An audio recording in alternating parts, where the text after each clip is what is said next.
The night was bitterly cold, the kind of cold that crept into your bones and refused to leave, the kind of cold that made even the strong feel fragile. On the edge of a forgotten street sat a man wrapped in an old, threadbare blanket, leaning against the wall of a crumbling building. His name was Ethan. Once, years ago, he had been a carpenter, known for his steady hands, his quiet humor, and the furniture he crafted that lasted generations.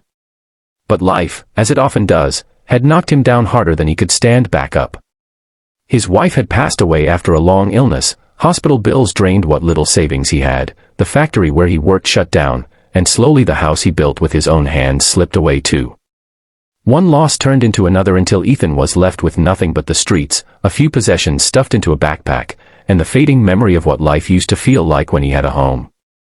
That night, Ethan had exactly $8 to his name. 8 wrinkled bills folded in his pocket that represented both survival and despair. It was enough for a sandwich and maybe a small coffee if he chose carefully. His stomach growled with hunger, his throat dry, but as he shuffled along the sidewalk, he told himself he could stretch it for another day. He had grown used to making do, to going without, to convincing himself that tomorrow would somehow be different. As he walked, he noticed something unusual up ahead. Parked crookedly against the curb was a motorcycle, a Harley, its chrome dulled with dust and dents. Next to it knelt a man who looked as though life had punched him just as hard as it had punched Ethan.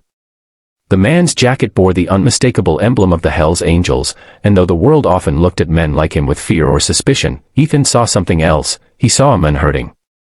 His face was pale, his side bruised, his breathing uneven. It was clear he had been in trouble, and his voice, low and hoarse, confirmed it when he muttered to himself about being jumped while pushing the bike, his wallet stolen, stranded without money for gas. People passed him quickly, some stealing nervous glances, others crossing the street to avoid him. Ethan stood frozen for a moment, staring down at the $8 in his hand. He had nothing. Nothing at all. And yet, in front of him was someone who, for all his toughness, was just as lost, just as broken, just as desperate. Slowly, Ethan crouched down, his joints aching, his voice rough from cold nights. "You okay, brother?" he asked. The biker, whose name Ethan would later learn was Jack, lifted his head, surprised anyone even bothered to speak. He explained his situation, shame heavy in his words. Ethan didn't wait to think too long, because if he thought, he might have turned away. Instead, he pressed the last of what he had, the $8 bill, into Jack's calloused hand. "Here," he said simply. "It's all I've got, but it should get you enough gas to get home." For a moment, Jack just stared at him, as if the world had tilted in a way he didn't understand. A Hell's Angel, hardened by life, stunned into silence by a homeless man's kindness. "Why?" he asked, almost in disbelief. "Why would you do that for me?" Ethan gave a faint smile, one filled with years of pain yet also compassion. "Because I know what it feels like when nobody cares. And I don't want you to feel that way tonight." Jack nodded, speechless, his pride momentarily broken by gratitude. He promised to repay him and rode off once his bike was fueled, the roar of the engine fading into the distance. Ethan didn't expect to see him again. To him, it was just another act of kindness thrown into the void, another time he gave when he had nothing, another reminder that he still had a heart, even if the world had forgotten it. The next morning, Ethan sat in his usual spot, trying to warm his hands over the faint spark of a broken lighter. His stomach was empty, his mind heavy with regret that maybe he should have kept the money for himself. But deep down, he reminded himself that at least someone else made it home because of him. He pulled his blanket tighter and tried to disappear into the background as people hurried past. Then, he heard it. A sound that grew louder, closer, heavier. The unmistakable thunder of motorcycles rolling in like a storm.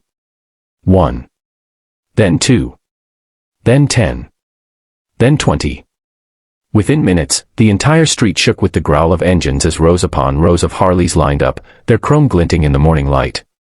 Ethan looked up in shock as people on the sidewalk stopped to stare, whispering, filming with their phones.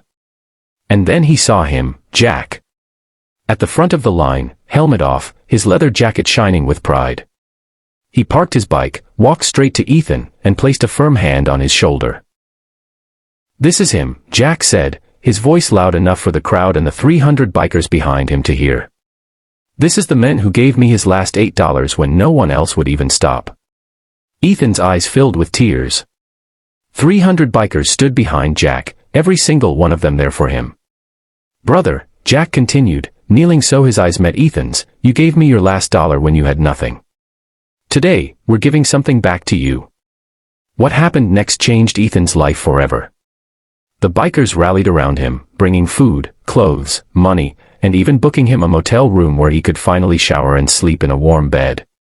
But it didn't end there. They organized fundraisers, spread his story, and within weeks Ethan had more support than he ever dreamed possible. They helped him find work again, offered him carpentry jobs, and one of them even helped him secure a small apartment. For the first time in years, Ethan had a door to close, a bed to sleep in, and a reason to wake up in the morning. But the real challenge was not just in finding a home or work, it was in believing he was worthy of it again. Nights came when Ethan sat in his new room and cried, overwhelmed by the kindness, haunted by the ghosts of the family he lost, struggling to accept that he wasn't invisible anymore. Shame and gratitude battled inside him, but every time darkness threatened to swallow him, one of the bikers would show up, knock on his door, and remind him he was family now. Ethan worked tirelessly, pouring his soul into carpentry once more. His hands grew strong, his heart steadier, and slowly he began to heal. He realized that the $8 he gave away was not the end of what he had, it was the beginning of everything he gained. Months later, Ethan stood at a charity event, surrounded by the same men who once filled the streets in thunderous unison. His voice cracked with emotion as he shared his story. "I thought I was invisible. I thought the world had forgotten me.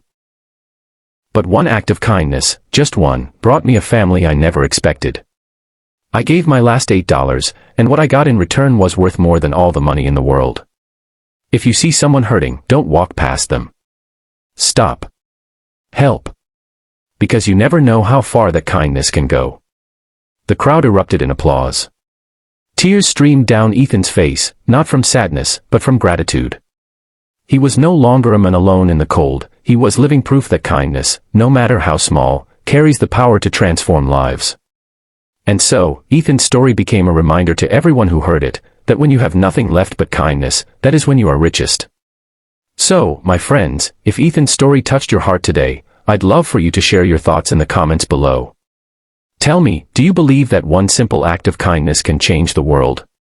I want to hear your voices, your experiences, your belief in the power of compassion.